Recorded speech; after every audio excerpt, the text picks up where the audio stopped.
अस्सलाम वालेकुम नाज़रीन, आप देख रहे हैं फ्लाई न्यूज़। दरियाखंड मरीज से खबर शामिल करते हैं गुलाम मुर्तज़ा आराई की। दरिया सिंध पर 6 इजाफी कैनाल बनाने के खिलाफ दरियाखंड मरी में जीए सिंध कौमी महाज और सिविल सोसाइटी की जानिब से मोटरसाइकिल रैली निकाली गई। रैली तेतरी शाख से निकाली गई, जो कि मुख्तलिफ गाँव और बाईपास दरियाखंड मरी से होती हुई सदावा पुल पर पहुंची।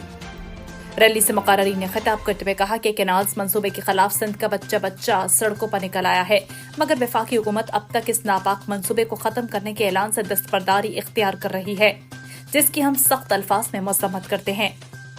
दरिया सिंध पर कैनाल तो दूर की बात है, हम अपने दरिया पर किसी को गैर कानूनी वाटर कोर्स तक नहीं बनाने देंगे। मुक़र्रीन ने सिंध भर में मुख्तलिफ मकामात पर कैनाल मुखालिफ धरनों पर पुलिस कार्रवाई, वकला और सिविल सोसाइटी पर बदतरीन तशद्दुद करने की सख्त अल्फाज में मज़म्मत की। उन्होंने कहा कि दरिया सिंध हमारी जिंदगी और मौत का मसला है, जिसकी हिफाजत के लिए हम किसी भी किस्म की कुर्बानी से दरेग नहीं करेंगे।